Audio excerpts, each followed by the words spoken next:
Gold और silver में हमने देखा था कि कुछ रिकवरी की कोशिश पिछले हफ्ते हो रही थी, लेकिन वापस से दबाव दिख रहा है। चिंताएं वही है कि यूएस और ईरान में वापस से तनाव बढ़े हैं। जिस तरह से गुरुवार के बाद से हमने देखा था स्ट्रेट ऑफ हॉर्मुज में ईरान की तरफ से कतर के एक ऑयल टैंकर पर हमले हुए थे, उसके बाद कुवैत में, बहरीन में हमने देखा था यूएस के एयरबेस पर हमले किए गए, यूएस की तरफ से रिटेलिएटरी अटैक हुए। तो चिंताएं हैं, लेकिन ये भी कहा जा रहा है कि दोहा में, कतर में वापस से बातचीत होगी। आगे कुछ क्या हो सकता है ये समझना बहुत ज़रूरी है। गोल्ड और सिल्वर में इस बीच में दबाव आज भी जारी है। कच्चे तेल में थोड़ी रिकवरी दिख रही है। बेस मेटल्स के ज़्यादातर काउंटर मजबूत नजर आ रहे हैं। आपको क्या करना है ये बताने के लिए जानी मानी एक्सपर्ट वंदना भारती जी हैं एसएमसी ग्लोबल सिक्योरिटीज से। बहुत बहुत शुक्रिया वंदना जी, आपने वक्त निकाला, धन्यवाद आपका। मैम, थैंक यू सर, आपको और दर्शकों को, सभी लोगों को। Thank you so much ma'am.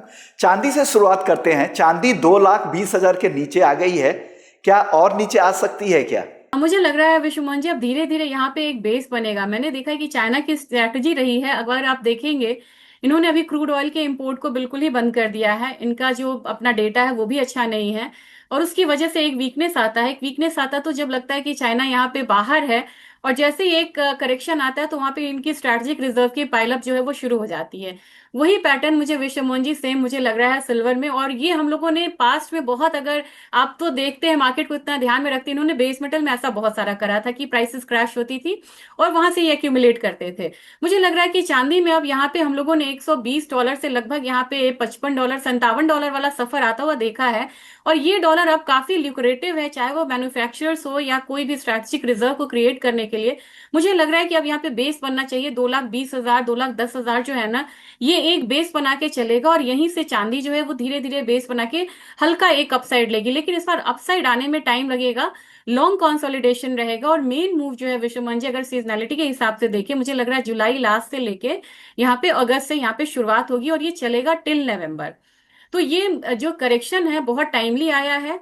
और यहाँ पे इस करेक्शन के साथ साथ मुझे लगता है कि फिजिकल में चाहे क्वाइंस हो, बार्स हो, या फिर यहाँ पे ईटीएफ बाइंग हो, ऑलरेडी यहाँ पे हम लोगों ने जंप आता हुआ देखा है। और एक बार फिर से मुझे लग रहा है कि बाइंग रिटर्न आएगी, लेकिन लंबा कंसोलिडेशन के साथ एक बार आएगी बाइंग। ओके, तो कंसोलिडेशन आपको देखने को मिलेगा, टाइम करेक्शन भी होगा, और पहले हेल्दी करेक्शन, उसके बाद टाइम करेक्शन और कंसोलिडेशन का दौर चलेगा। लेकिन ये बेस आपके लिए अच्छा है। हो सकता है कि 5-7% और नीचे आ जाए, लेकिन जो लेवल है लॉन्ग टर्म इन्वेस्टर्स के लिए 2,10,000 से 2,20,000 वो बहुत लुक्रेटिव है, जैसा वंदना मैम कह रही है। और अगर आपका लंबी अवधि का नजरिया तो डेफिनेटली इन स्तरों पर खरीदारी शुरू कर सकते हैं, क्योंकि एकदम से बॉटम पर आपको ही मिल जाए कुछ भी, ये बहुत असंभव होता है। तो ये अच्छा लेवल है, साफ राय यहाँ पे निकल के आ रही है। गोल्ड को लेकर वो कौन से लेवल्स होंगे जो आपको लग रहा है कि लुक्रेटिव लेवल है, यहाँ से खरीदारी शुरू करनी चाहिए? मुझे तो लग रहा है विश्वमोहन जी अलग कहानी है इंडिया की। अगर आप देखेंगे, चांदी की बात कर लेते हैं थोड़ा सा। चांदी में देखिए अपना बाजार जो है वो प्रीमियम पे आ गया। 240 की चांदी स्पॉट पे है और अपना MCX 223 है, यानी कि 17,000 का प्रीमियम था। काफी पहले हम लोगों ने ये बात करी थी कि ये डिस्काउंट जो है ये प्रीमियम में कन्वर्ट होता हुआ नजर आएगा। अब गोल्ड की बारी है। मुझे लग रहा है कि गोल्ड अभी तक यहाँ पे बिल्कुल डिस्काउंट में था स्पॉट मार्केट से, अब ये एट पार आता हुआ दिख रहा है। मुझे लग रहा है कि गोल्ड में विश्वमोहन जी एक बारी 1,35 1,38 वाला जो लेवल है, 1,38 भी यहाँ पे कहना मुश्किल होता है, क्योंकि जब हम 1,38 बोलते हैं तो हमारे व्यूअर्स वेट करते हैं उस लेवल का। मैं एक रेंज यहाँ पे बताना चाहूंगी। मुझे लग रहा है कि 1,42 से लेके 1,38 एक ऐसा जोन है जहां पे एक बारी सोने को रुकना चाहिए और वहीं से कंसोलिडेशन आनी चाहिए। और वहां से धीरे धीरे एक रिकवरी हम आता हुआ देखेंगे, तब जाके प्राइसेस एक बार धीरे धीरे, मतलब 2 महीने के मतलब टाइम फ्रेम में अगर हम देखें तो 1,55 तक जाता हुआ दिखाई दे सकता है, 1,55 1,58 तक। ओके, ये अच्छी बात है कि अब थोड़ा सा मीडियम टर्म का नजरिया दे रही हैं। तो मैं भी बहुत ज़्यादा चाह नहीं रहा हूँ कि ट्रेड ही करवाया जाए, क्योंकि मार्केट काफ़ी वॉलेटाइल है, किसी तरफ के मूव है। तो एक पोजिशनल इन्वेस्टर्स के लिए अगर गाइडेंस हो तो और भी ज़्यादा बेहतर होता है। तो अगर आप इन लेवल्स के आसपास खरीदेंगे, हो सकता है कि थोड़े बहुत ऊपर नीचे 2-4% हो जाए, लेकिन 1,55,000 तक के टारगेट आपको दिख सकते हैं। ये पोजिशनल नजरिया है, 2 महीने 3 महीने के आसपास का व्यू है, तो डेफिनेटली आपको पैसा बनेगा। हो सकता है कि जल्दी भी बन जाए और कभी कभार आपको आपको हो सकता है कि देरी से भी बनता है, लेकिन रिवॉर्ड तभी मिलेगा जब आप लोअर लेवल का वेट करेंगे, पेशेंस रखेंगे, तभी आपके रिस्क भी कम रहेंगे, रिवॉर्ड भी बेहतर होंगे। कच्चे तेल में वापस से थोड़ी तेजी दिख रही है, लेकिन बाजार ये मान के चल रहा है कि ये तनाव बहुत ज्यादा नहीं टिकने वाला है, क्योंकि मिड टर्म इलेक्शन से पहले ट्रंप भी नहीं चाहेंगे कि ये लंबा खींचे। इस वजह से भी क्रूड में उतनी बड़ी तेजी नहीं आई है ये तनाव को देख के, और $72 के आसपास अभी भी है। क्या लग रहा है, आपकी राय क्रूड ट्रेडर्स के लिए क्या सलाह है? विश्वमन जी, इसमें भी मुझे लग रहा है कि ये हम यूएस प्लस चाइना को लेके हमें यहाँ पे चलना चाहिए। आप देखिए तो चाइना ने इंपोर्ट को कम किया है, उनके पास स्ट्रैटेजिक रिजर्व अभी खत्म हुए, फिर भी उन्होंने उसे बनाया नहीं है। They are waiting for more correction. और मुझे लग रहा है कि ये वेट करना है $67-65, जैसे ही यहाँ पे क्रूड आएगा तब इनके जो इंपोर्ट्स हैं वो बढ़ते हुए नजर आएंगे। साथ में ट्रम्प साहब भी नहीं चाहेंगे कि मिड टर्म इलेक्शन से पहले उन पे काफी दबाव था और वो काफी कामयाब भी रहे हैं यहाँ पे प्राइसेस को सप्रेस करने के लिए। लेकिन मुझे लग रहा है कि प्राइसेस एक बार विश्व मोहन जी $67-65 पे रुकता हुआ नजर आएगा, क्योंकि ओवरऑल सप्लाई ग्लट है। लेकिन अभी हॉर्मुज का जो प्रॉपर जो हम कहते हैं कि यहाँ पे ट्रांसपोर्टेशन वो यहाँ पे कायम नहीं हुआ है और हम पहुंच रहे हैं यहाँ पे पीक डिमांड सीजन में। तो मुझे लग रहा है कि $65 $67 एक थ्रेशोल्ड हो सकता है, वहां पे प्राइसेस रुक सकती हैं। और ऑप्शन चेन अगर हम यहाँ पे थोड़ा सा स्टडी करें तो मुझे लग रहा है कि $80 ऊपर का बन रहा है। तो $80 ऊपर इन केस ऑफ एस्केलेशन बाकी मुझे लग रहा है कि $67-65 का एक सपोर्ट नजर आ रहा है। अगर इस हफ्ते की आप बात करेंगे विश्वमन जी, मुझे लग रहा है 6800 से लेके हम 7000 वाला जोन, एक अगर अपसाइड एस्केलेशन होता है यहाँ पे तो अपसाइड मूवमेंट में हम 6800 से लेके 7000 तक का एक अपसाइड आता हुआ देख सकते हैं क्रूड ऑयल में। ओके, तो एक ब्रॉडर रेंज भी आपने बता दिया, $65 से $80 का, और साथ साथ अगर एस्केलेशन और भी ज्यादा होता है, तनाव और बढ़ते हैं, तो 6800 से 7000 रुपए का MCX का लेवल आप देख रही हैं ऊपर में। नेचुरल गैस में कोई कॉल बन रही है क्या? जी, ये सबसे अच्छी कमोडिटी लग रही है विश्वमन जी, सबसे शान और सबसे मतलब ट्रेंडी कमोडिटी लग रही है। यहाँ पे बहुत ज्यादा ये हाई डिमांड जोन में नहीं है, मतलब मिड टर्म मतलब देखा जाए तो मॉडरेट टेम्परेचर है।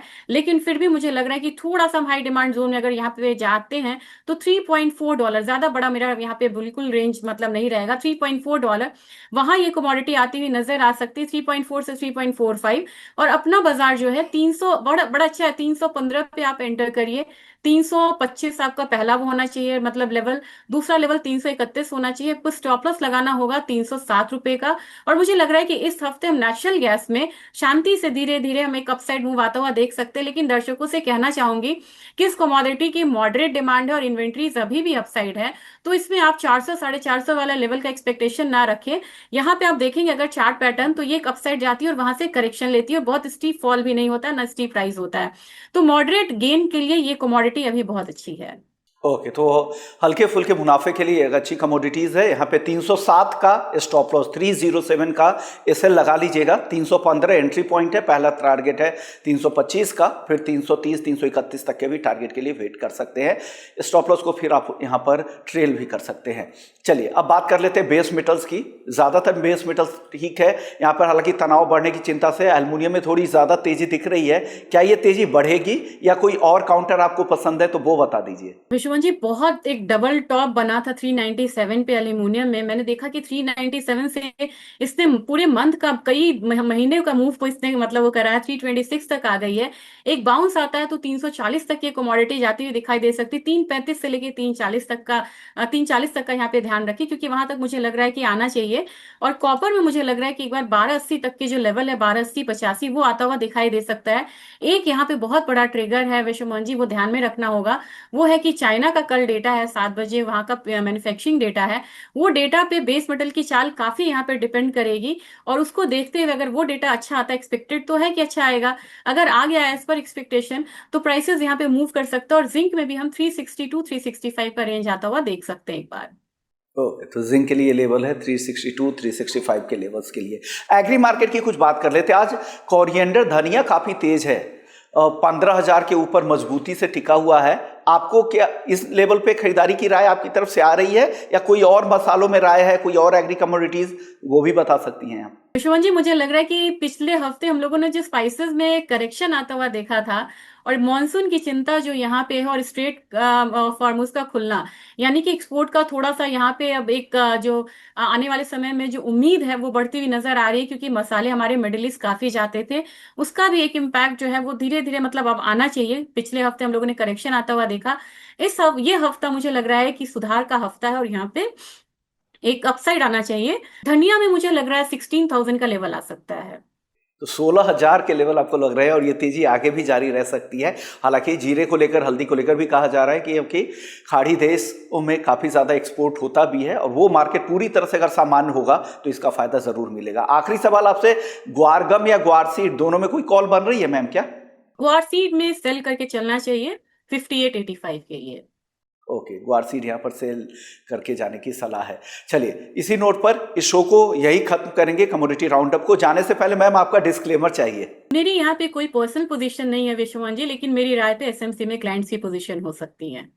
थैंक यू सो मच, आपने वक्त दिया, हमारे दर्शकों को पूरे ही कमोडिटी मार्केट को लेकर गाइड किया। इसी नोट पर इस शो को यही खत्म करेंगे। बाकी अपडेट्स के लिए आप बने रहिए बिजनेस 24 टीवी के साथ।